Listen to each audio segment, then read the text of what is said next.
Right. Pakistan கவர்மெண்டே சொல்லிட்டாங்க அபிஷியலா, பாகிஸ்தான் வந்து world cup தான் ஆடுவாங்க, ஆனா இந்தியாவோட மேட்ச பாய்காட் பண்றதுக்கு நாங்க பர்மிஷன் தரோம்னு சொல்லிட்டாங்க.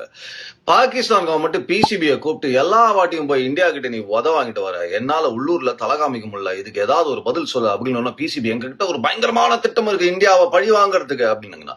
என்ன ஜெயிக்கிறதுக்கு என்ன திட்டம் வச்சிருக்கீங்க? ஜெயிக்கிறதுக்கு இல்ல, நாங்க போனாதான் அவங்க உதைக்கிறாங்க, நாங்க மேட்சுக்கு போகவே போறது இல்ல, எப்படி பழுத்திட்டு இருக்கோம் பாருங்க அப்படின்னு சொன்னோன்னே பாகிஸ்தான் கவர்மெண்ட் சபாஷ் சரியான பிளான் சொன்னாங்க. ஆனா இது சரி ஆடாதீங்க, எவன் கேட்டா? இது இவன் பஞ்சாயத்தும் கிடையாது, எனக்கும் ஐசிசிக்கும் ஒரு வாய்க்கா தகராறு இருந்தது, நாங்க கேட்டோம், நடக்கலன்றதால நாங்க ஒதுக்கிட்டோம், அதுக்கப்புறம் நாங்களே ஓகேன்னு சொல்லி அமைதியாயிட்டோம் அப்படின்ற போது இவன் இந்த ஸ்கிரிப்ட்லயே கிடையாது, உள்ள வந்து ஒரு ரோல் அப்ளை பண்ணி ஓவரா மேக்கப் எல்லாம் போட்டுக்கிட்டு ஓவர் ஆக்டிங் பண்ணிட்டு இவன் பண்ற கூத்துல என்னையும் சேர்த்துல வச்சு செய்வாங்க ஐசிசின்னு அவனுக்கு ஒரு மைண்ட் வாய்ஸ்.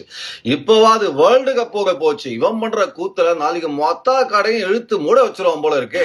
ஆஹா, அப்பதான் பங்களாதேஷ்க்கு உண்மை தெரிஞ்சு போச்சு, இவன் நம்ம பேரை சொல்லி இந்தியா கிட்ட போய் திருப்பி உதவாங்காம இருக்கிறதுக்கு பிளான் பண்ணி எஸ்கேப் ஆகுறான். அதுதான் உண்மை. பாகிஸ்தான் பயப்படுறீங்க.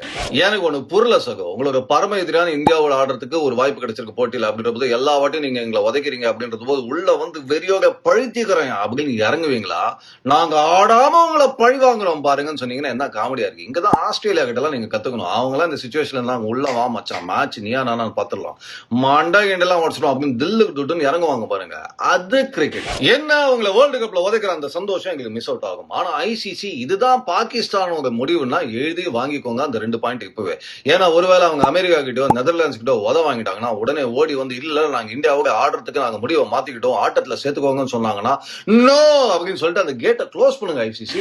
அது மட்டும் நடந்ததுன்னு வச்சுக்கோங்க, இந்த டிராமாலேயே ஷாமா காமெடி சீன் அதான் வடிவேலு மீம்ஸ் வேற லெவல்ல லோடிங்ல இருக்கும் சகோ. ஒரு காலத்துல இந்தியன் டீமுக்கே சிம்ம சொப்பனமா இருந்த பாகிஸ்தான் டீம் இப்ப இந்தியாவை ஆட்டத்துக்கே பயப்படுறாங்க அப்படின்ற போது அவங்களோட கிரிக்கெட்ல எந்த அளவுக்கு அரசியல் கலக்கப்பட்டு தாரா மட்டத்துக்கு போயிருக்குன்றத பாருங்க. இந்தியன் கிரிக்கெட்ல அரசியல் இல்லையான்னு கேக்குறீங்களா? இருக்கு சகோ. ஆனா 83ல கோப்பையை ஜெயிச்சோம், 2024 கோப்பையை ஜெயிக்கிறோம் அப்படின்ற போது அந்த அரசியலோட தாக்கம் கிரிக்கெட்டை பெருமளவுல பாதிக்கல அப்படின்றதுதான் உண்மை. ஏற்கனவே ஏசியா கப்ல ஒரு கலரா பண்ணீங்க,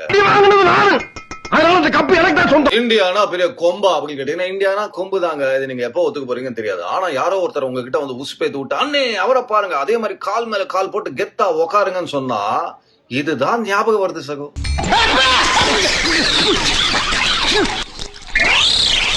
சரி ஓகேங்க, பாகிஸ்தான் பங்களாதேஷ்ல இல்லைன்னா கூட இந்த வேர்ல்டு கப்லாம் சூப்பரா இருக்கும். நீங்க பாத்தீங்கன்னா ஆப்கானிஸ்தான் மாதிரி புது புது டீம்லாம் நம்ம சப்போர்ட் பண்ணுவாங்க. என்ன மாதிரி கிரிக்கெட் ஆடுறாங்க பாருங்க, அவங்க ஃபைட் பண்றாங்க, அவங்க மக்கள் சந்திக்காத துயரமா அதை தாண்டி கிரிக்கெட்ல எப்படி போராடுறாங்க அப்படின்ற போது அந்த மாதிரி டீம் எல்லாம் ஊக்குவிப்போம், சப்போர்ட் பண்ணுவோம். என்ன சொல்றீங்க?